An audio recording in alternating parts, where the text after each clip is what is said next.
Now, it's been over 48 hours since Air India Flight 171 crashed in Ahmedabad in India. The first ever 787 crash and the first full wide-body crash for over 10 years. We see the 787 take off from Ahmedabad's runway 23, taking off on its way to London Gatwick. 9-hour flight with 242 souls on board. But the flight would only last 30 seconds. The plane departures reaches a few hundred of feet until it loses altitude again and ended up crashing into a hostel right before the city of Ahmedabad. Everyone on board except of one passenger killed, many people on the ground. Right now the death toll is 270.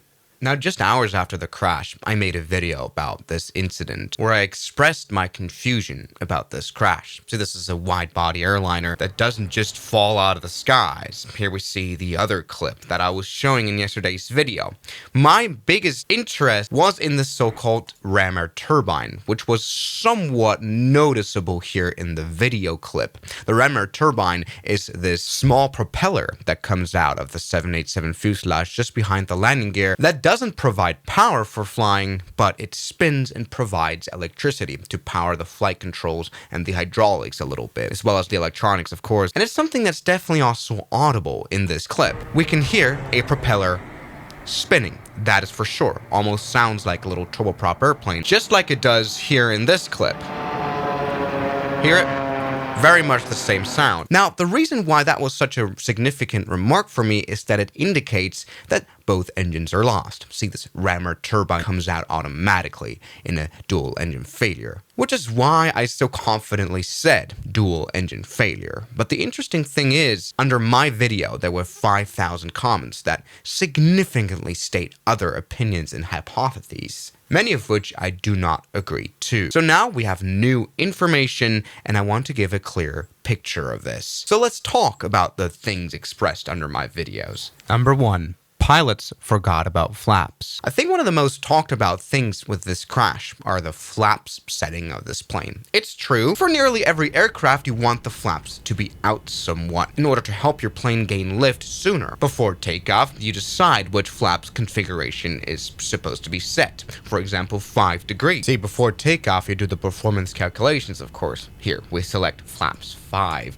We select the airport, select the runway, and especially enter the weather. Now, one big thesis that people are expressing is that the plane took off without any flaps at all. And I kind of get that point. In most camera angles, the flaps don't really seem to be down much at all. We see very flat wings. And I kind of understand the idea. Something you can definitely tell about this crash already is that the plane used literally almost the whole runway here on takeoff. It was very obvious that the plane was struggling to take off anyway, but I don't think the idea that the pilots took off without flaps is plausible at all. I mean, here we are in the same configuration as the airplane, 242 souls on board, lots of fuel on board, and we're gonna take off with flaps 0. Do you hear this?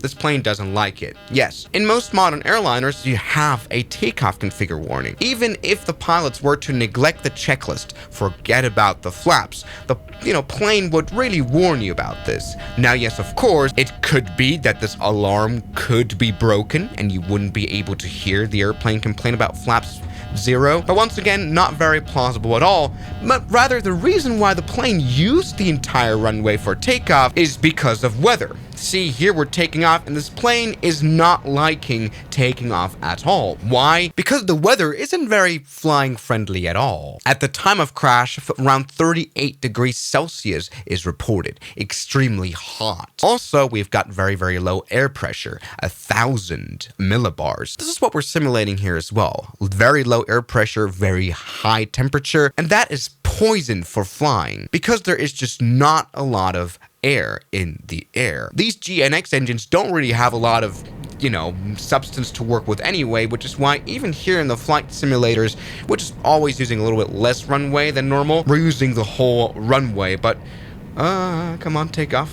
there we go, that kind of worked, even though, by the way, our flaps are at 0 degrees. This is why in my video, I never really talked about the flaps position, mainly because I thought even in this weather and even with this weight configuration on this runway, it wouldn't make such a difference. Thesis number 2. Pilots pull the wrong handle after takeoff. Now, another big thesis that is also flaps related that I see people say is that the pilots accidentally put up the flaps after departure. So here we are yet again in the same configuration. We're taking off, and now once we achieved positive rate, instead of the first officer putting up the landing gear to, retract that, the first officer retracted the flaps to the up position like this. And that's why people say the plane lost lift. But as you can see, take this with a big grain of salt. The flight simulator is not like real life at all. Doesn't really make a big difference. Although it is true, in pilot training you learn very quickly that you cannot retract a lot of flaps at the same time because you will lose lift.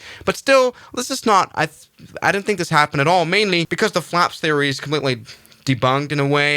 Here we see the slats being out, which is the flap that come out on the leading edge of the wing. As you can see, they're coming out here. Here's another part of the wing with the Alpha November Bravo registration visible. This picture right here shows the flaps are in some sort of configuration as well, although I'm not really able to confirm it. But yes, flaps, not really an issue at all. And I'm a little bit, pissed off about this because people say pilot error all the time. The pilots pulled something accidentally and the plane crashed therefore. And I don't believe that happened at all. And it's a shame for the pilots to be blamed prematurely, Now, something that people pay close attention to was, of course, the landing gear of the plane after departure. See, normally after rotation, the landing gear is being put up after, like around 9 seconds or so. So right there. And it's very obvious the landing gear was not put up here, which is, by the way, why people were saying that the pilot might have not put the landing gear up but the flaps accidentally, which would be a weird accident. But here's something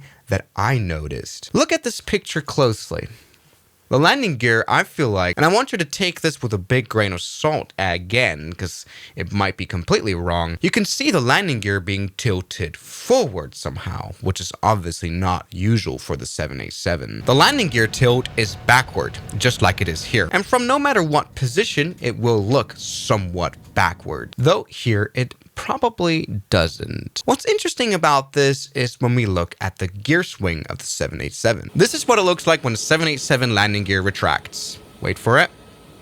Gear selected up, takes a bit of a while, and gears tilted forward as much as the landing gear door opens. And this is very interesting information. Why? My hypothesis is that the landing gear was actually set to the up position, but during the retraction of the landing gear, the plane lost hydraulic power. Now, the major way for that to happen is through a dual engine failure. Now, why is this important? Because it helps us answer the question of when these engines failed. For example, my mistake in my previous video is that I assumed the engines failed somewhat when the plane was on the ground, before it actually took off. But because of the landing gear being stopped from retraction halfway through, I assume that the engines might have failed now seconds after departure indeed. Maybe 8, 9, 10 seconds, and this is when the airplane lost power. Now that's very obvious as well because otherwise the plane wouldn't have climbed as much as it did anyway. Now in my video, my biggest question was how can two modern GNX engines fail at the same time? And that is what I'm pretty sure the investigators are focusing on most. Just yesterday, the order was signed by the Director of Airworthiness here of the Indian Directorate General of Civil Aviation to do an enhanced safety inspection by tomorrow of all the things that can affect the engine, whether it's the fuel parameter, the cabin air compressor system, the electronic engine control system, the fuel pumps, oil system, and the hydraulic system, to maybe find a common flaw in the 787 fleet of Air India. Perhaps this advanced safety inspection that they're carrying through will be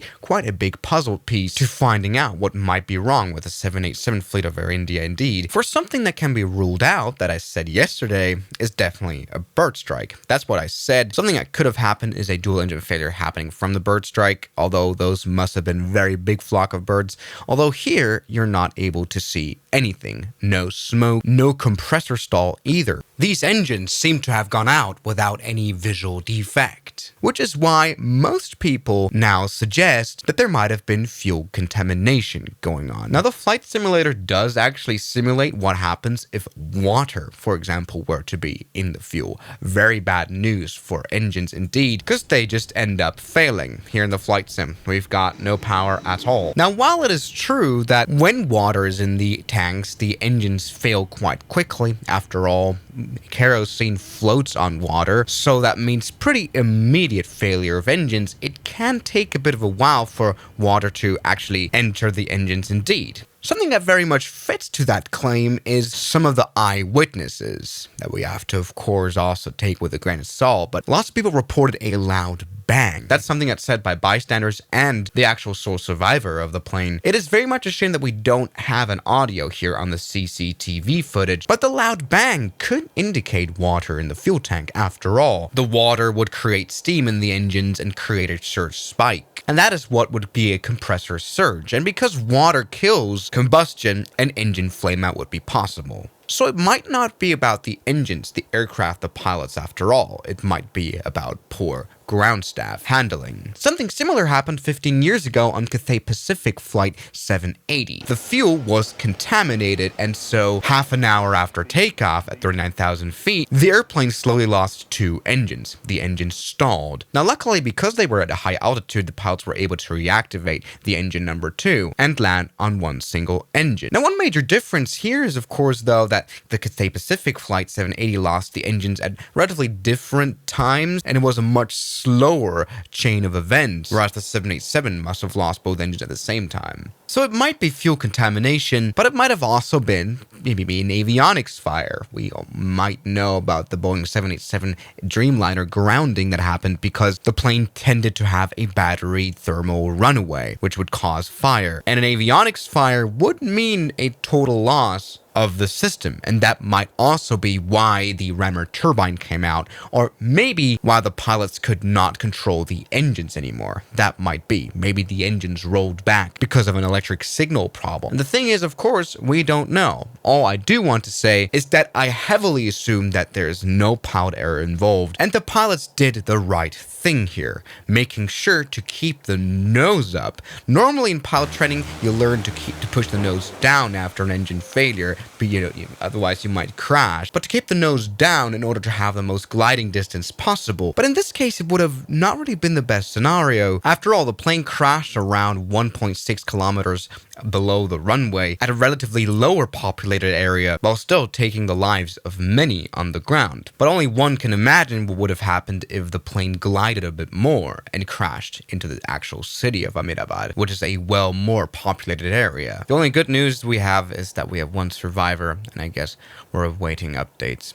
Thank you very much for watching this video. Please stay respectful in the comments. Thank you so much for watching, and prayers out to the deceased. Good night.